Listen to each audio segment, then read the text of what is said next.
అందరికీ నమస్తే. ఆంధ్రప్రభకు స్వాగతం. నేను మీ సంతోషి. ప్రస్తుతం మనతో పాటు ఎక్స్ హోమ్ మినిస్టర్ అయినటువంటి మైసూరారెడ్డి గారు ఉన్నారు. నమస్తే సార్. నమస్తే. సార్, ఇప్పుడు ఎస్సీ వర్గీకరణకి ఆమోదం తెలిపింది. అసలా ఈ ఎస్సీ వర్గీకరణ గానివ్వండి, అలాగే బీసీ వర్గీకరణ గానివ్వండి, ఈ కుల వర్గీకరణ వల్ల ఎవరికి ఉపయోగం ఉంటుంది సార్? అంటే ప్రభుత్వానికి ఉంటుందా? లేదంటే ప్రజలకు ఉంటుందా? దీనివల్ల యూజెస్ ఏంటి? అంటే ప్రజలకందరికీ అని చెప్పలేను. హ్మ్. ఇవి గతంలో జనాభా సేకరణ ఎన్ని మార్లో జరిగింది. హ్మ్. ఎన్ని మార్లు జరిగినా గానీ ఒక్క ఎస్సీ, ఎస్టీల జాబితానే ఉంటుంది. హ్మ్. మిగతా వారిని మిగతా కులాలంటారు. హ్మ్.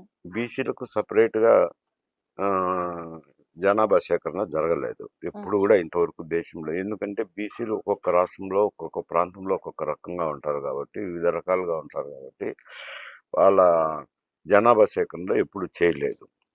ఆహ్, ఉ ఏదో ఊరికే ఇంటింటి సర్వే అని ఒక మాట చేసి ఏదో ఉమ్మడి ఆంధ్రప్రదేశ్ ఉన్నప్పుడు చెప్తున్నారు శాతం అంతేగాని, హ్మ్.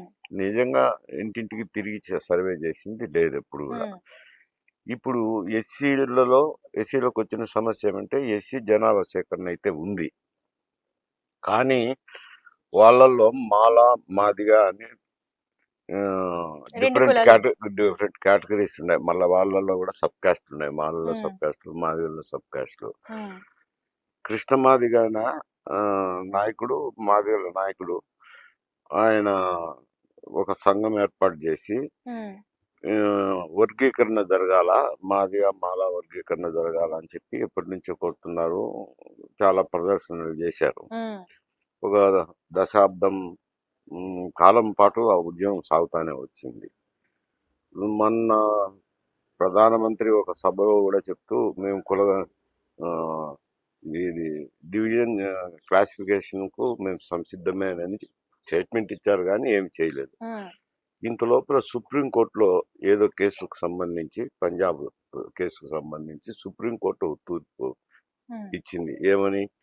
ఎస్సీల వర్గీకరణ చేపట్టవచ్చు, రాష్ట్రాలు ఏ రాష్ట్రం ఆ రాష్ట్రం చేసుకోవచ్చును అని ఇచ్చింది. హ్మ్.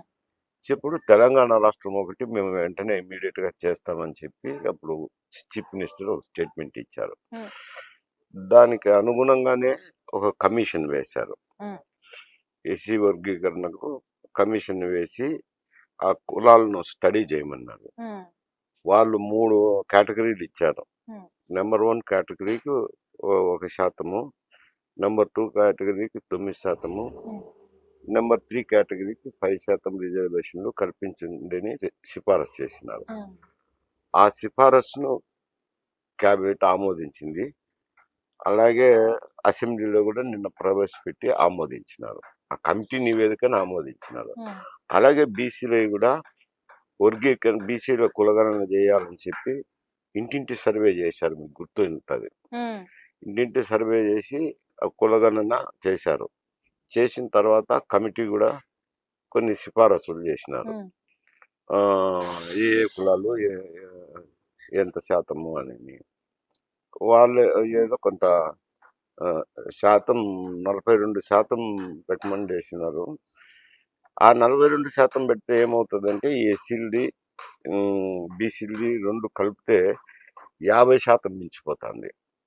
50% మించిపోతే సుప్రీంకోర్టు ఒక తీర్పు ఇచ్చింది. రిజర్వేషన్ అనేది 50%కు మించకూడదని. అదొక హ్మ్. ప్రాబ్లం ఉంది. హ్మ్. దాని ఆ కమిటీ రిపోర్ట్ను నిన్న అసెంబ్లీలో కూడా ఆమోదించినారు. హ్మ్.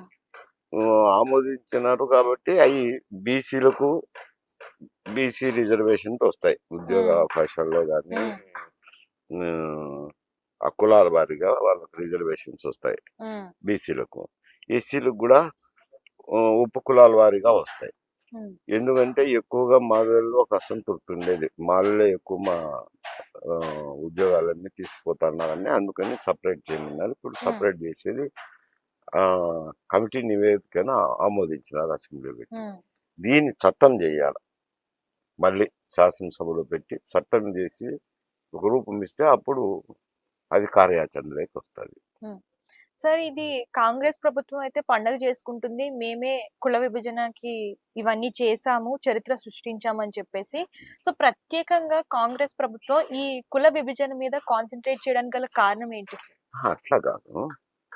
సుప్రీంకోర్టు తీర్పు ఇచ్చిన తర్వాత ఈ ఈ వర్గీకరణ చేస్తామని మొట్టమొదటగా స్టేట్మెంట్ ఇచ్చింది ఈ రాష్ట్ర ప్రభుత్వమే. ఉమ్, అంటే ఇక్కడ కాంగ్రెస్ ఉంది. ఉమ్, తర్వాత అలాగే వాళ్ళతో పాటు బీసీలని కూడా ఇంటింటి సర్వే, సమగ్ర సర్వే చేయించి ఉమ్, ఆ, ప్రవేశపెట్టింది కూడా, నివేదిక తయారు చేసి శాసనసభలో ప్రవేశపెట్టింది కూడా ఉమ్, ఈ ప్రస్తుత తెలంగాణ ప్రభుత్వం, అంటే కాంగ్రెస్ పార్టీ. ఉమ్, అందుకనే కాంగ్రెస్ ఎవరు చేయలేదు, దేశంలో ఏ రాష్ట్రము చేయలేదు. ఉమ్, మా రాష్ట్రమే ముందు మొట్టమొదటగా చేసినాము. ఉమ్, అంటే బీసీల రిజర్వేషన్లకు సంబంధించి ఇటు మాదిగల మాదిగల వర్గీకరణ చేసింది. దేశం మొత్తం మీద మేమే ముందు. రెజల్యూషన్ పాస్ చేసినారండి, చట్టం చేయలే. ఈ మాత్రం చేసింది కూడా మేమే మొట్టమొదటి రాష్ట్రము. ఈ రాష్ట్రంలో కాంగ్రెస్ పార్టీ ఉంది. అందుకని వాళ్ళు కాంగ్రెస్ పార్టీ వాళ్ళు సంతోషం వ్యక్తం చేస్తున్నారు. ఉమ్, గతంలో టిఆర్ఎస్ ప్రభుత్వం ఉన్నప్పుడు కూడా ఇంటింటి సర్వేస్ చేయించినామన్నారు.